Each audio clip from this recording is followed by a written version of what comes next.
Hey everybody, I'm Bill Stevenson of Spotlight Realty. Today I'm joined by Chris Mann from our law firm partner, Mann McKinney Jordan, PLLC.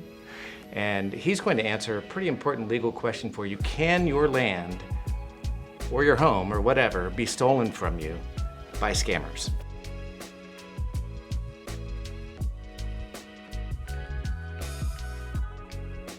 Now you may have seen some reports. There have been some reports. There have been. Yeah. It's been big on the news. Okay.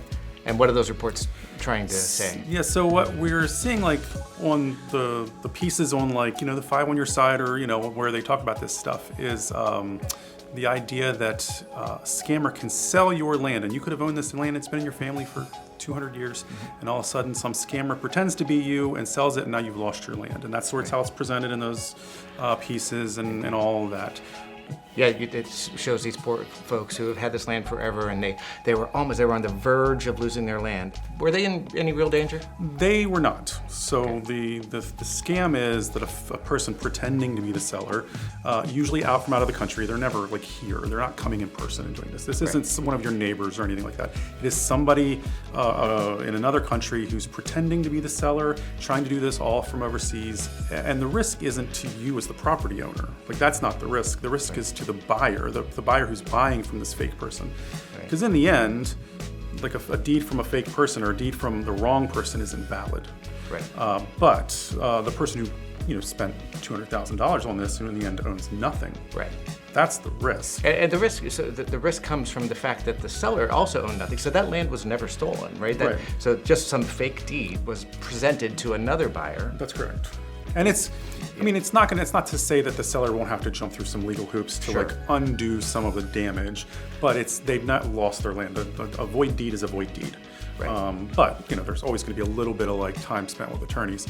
But that buyer who spent some significant amount of money and in the end has nothing, that's really what we're trying to protect against. So what do people need to be on the lookout for to avoid a buyer buying a fake deed?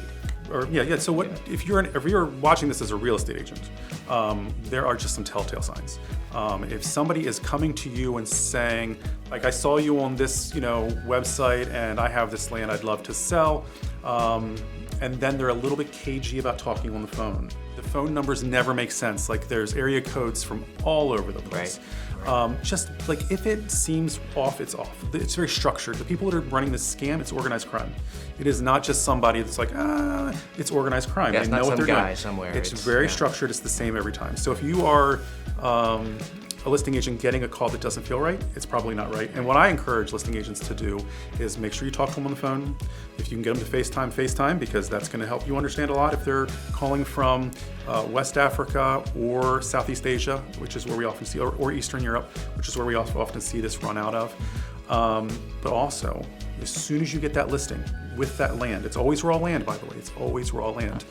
When you get that, immediately send a thank you note to the seller, to the listing, or to the seller, at the address on the tax card, because it's raw land, so it's not going to be the property address. It's going to be wherever they live.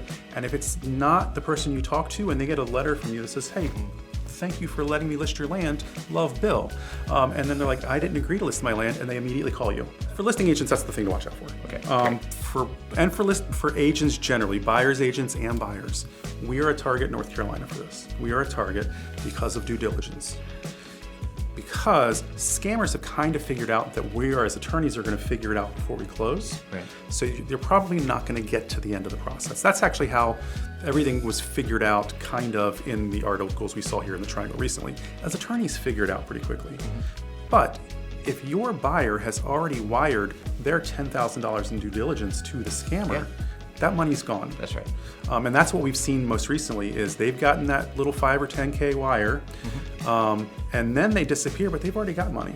And so that you should, if you're a listing agent on land, you should never require due diligence to be wired. It's just too dangerous at this point. Okay. And if you are a buyer's agent or a buyer buying land and somebody asks you to wire due diligence directly to a seller, you should say no. That's just a way to protect yourself, because if it runs through me as the attorney, or if it's a check written out to the seller of record, a scammer won't be able to do anything with it, and you will not lose money. And then we can figure it out. Excellent. Hot tip from Chris Mann of Mann McKinney and Jordan. Always send money through him. That doesn't sound suspicious at all, does it? I'll take it. Yeah. Anyway, thanks. Thanks for watching. Thank you, guys.